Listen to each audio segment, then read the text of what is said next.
બિહાર વિધાનસભાની ચૂંટણી જ્યારે જ્યારે થતી હોય છે ત્યારે તમામ લોકો એટલો બધો રસ તેમાં લેતા નથી, પરંતુ આ વખતની જે ચૂંટણી છે તે ખૂબ જ રસપ્રદ રહી છે, કારણ કે તેમાં 3 ફેક્ટર કામ કરી રહ્યા છે। સૌથી પહેલા વાત કરવામાં આવે નીતિશ કુમાર વિશે, તો નીતિશ કુમાર કે જેમને ભૂલવાની બીમારી છે તે ફરી એકવાર સીએમ બનશે કે કેમ તેને લઈને સવાલ છે।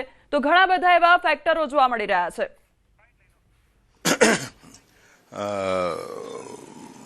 2 करोड़ सरकारी नौकरियां लगभग दे देंगे, ऐसा तेजस्वी यादव कहते रहे, लेकिन बिहार की जनता ने समझ लिया था कि ये बिल्कुल गलत बात है, ये ऐसा कर ही नहीं सकते हैं, और इसलिए बिहार की जनता ने जंगल राज को समाप्त करते हुए सुशासन का, विकास का मार्ग चुना है। मैं बिहार की जनता का अभिनंदन करता हूँ। वही है, राहुल गांधी जी किस पर दोष मढ़े? फाइनली कार्यकर्ताओं पर मढ़ चुके, नेताओं पर मढ़ चुके, अपने ऊपर मर नहीं सकते, इसलिए वो ईवीएम को इन रुझाने को आधार पे नहीं कहूंगा। जो मैंने 70 विधानसभा में अपना भ्रमण किया, अपने कार्यकर्ताओं से, जनता से जो बातचीत हुई, और सभी वरिष्ठ पत्रकार जो बाहर से भी आए और न्यूट्रल हैं, उस सभी से जो बातचीत हुई, उनके बातचीत से ये नतीजा निकलता है कि इस बार जनता का मूड एनडीए के पक्ष में है। वो कौन सा फैक्टर था मनीष जी, जो आप जो ये आंकड़े देख रहे हैं, वो कौन सा बड़ा फैक्टर आपको लगता है कि इस विधानसभा चुनाव में इस तरह की तस्वीर दिख रही है?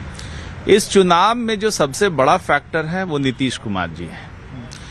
नीतीश कुमार जी के चेहरे पे लगातार जनता ने भरोसा जताया है, और इस बार भी जिस तरह से महिलाओं ने वोट किया है, जिस तरह से लोग बड़ी संख्या में रिकॉर्ड वोटिंग किए हैं, इससे स्पष्ट होता है कि लोगों का भरोसा नीतीश जी पे कायम है, और बिहार के चेहरा नीतीश कुमार है। तो ये जो वोटिंग परसेंटेज बढ़ा, उसके बाद तरह तरह के आकलन लगाए जा रहे थे, लेकिन वोटिंग परसेंटेज का बढ़ना और महिलाओं का बूथ पर दिखना, क्या ये एक टर्निंग पॉइंट रहा बिहार इस बार के चुनाव में?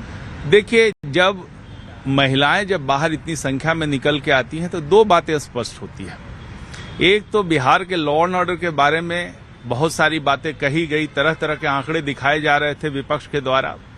जब इतनी बड़ी संख्या में महिलाएं बाहर निकल के वोटिंग करती है तो ये बताता है कि बिहार में सुरक्षा का माहौल है, और जिस सुरक्षा के वातावरण में आकर के महिलाओं ने लोकतंत्र के पर्व में भाग लिया, ये बड़ा उत्साहजनक चीज है और बिहार के व्यवस्था को बताता है। मनीष जी, एक सवाल है, तो क्या हम जब एनडीए की सरकार बनती है तो क्या नीतीश कुमार को फिर से मुख्यमंत्री देख रहे हैं? देखिए, पहले भी गठबंधन के सभी साथियों ने कहा कि नीतीश जी के नेतृत्व में चुनाव लड़ेगा, और बाद में लगभग सभी साथियों ने स्पष्ट कर दिया कि जो सीएम के चेहरा नीतीश कुमार जी होंगे यदि एनडीए की जीत होती है तो मुझे लगता है कि अब देखिए 2 बजे के बाद जो भी परिणाम होते हैं, यदि एनडीए की जीत होती है तो स्पष्ट है कि सीएम नीतीश कुमार जी होंगे।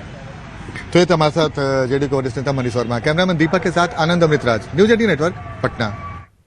તો બિહાર ઇલેક્શન આ વખતે ખૂબ જ રસપ્રદ રહેવાનું છે, અને તેના 3 ફેક્ટર વિશે આપણે વાત કરી રહ્યા હતા। તો નીતિશ કુમાર સીએમ બનશે કે કેમ તેને લઈને સવાલો છે। બીજી તરફ રાહુલ અને તેજસ્વી દ્વારા પણ એટલી જ મહેનત કરવામાં આવી છે, અને સાથે પ્રશાંત કિશોરની જો વાત કરવામાં આવે તો પ્રશાંત કિશોર દ્વારા એક નવી પાર્ટીનું ગઠન કરવામાં આવ્યું, અને હર્ષ અને ફર્શની વાતો કરવામાં આવી, પરંતુ અત્યારે તે પાર્ટી ફર્શ પર જોવા મળી રહી છે, કારણ કે જે આંકડાઓ સામે આવી રહ્યા છે તેમાં સ્પષ્ટપણે પરિસ્થિતિ મળી રહી છે।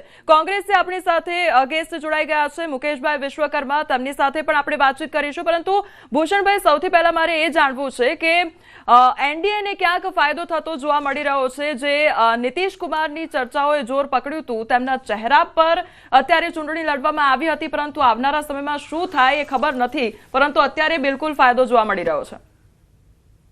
અત્યારે નહીં, હજુના 20 વર્ષ પછી આ જ રહેવાનું છે। આપ અત્યારની વાત કરું છું, હું તો આવનારા 20 વર્ષ 25 વર્ષથી વાત કરું। આત્મવિશ્વાસથી એટલા માટે કહીએ, કોઈને ગમે કે ના, મુકેશભાઈને ગમે કે ના ગમે, એને મને હું એમની ચિંતા પણ નથી કરતો, એમની પાર્ટીની પણ ચિંતા નથી, કારણ કે એમના પ્રવક્તા સવારે અહીંયા કલાક પહેલાં જે આત્મવિશ્વાસથી બધી વાતો કરી એ બધાએ સાંભળી, બધાએ જોઈ કે આ તો રૂઝાન છે ને આમ થશે ને તેમ થશે। હું આત્મવિશ્વાસથી અત્યારે કહું છું।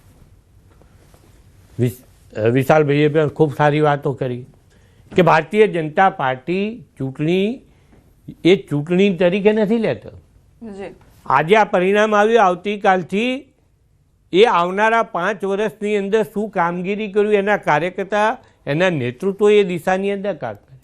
24/7 365 દિવસ એનો કાર્યકર્તા જેને જે કામ મળે, સંગઠનનું કામ મળે, સંગઠનમાં હાર કે જીતની ચિંતા કર્યા સિવાય જે જવાબદારી મળે એ જવાબદારી લઈને એ નિશ્ચિતપણે સરકારે જે જનસેવાના કાર્યો એ નીચે સુધી પહોંચાડવાનું જી કામ ભૂષણભાઈ, કરી રહી છે. જે પણ પ્રયાસો કરવામાં આવી રહ્યા છે તે પ્રયાસો આજે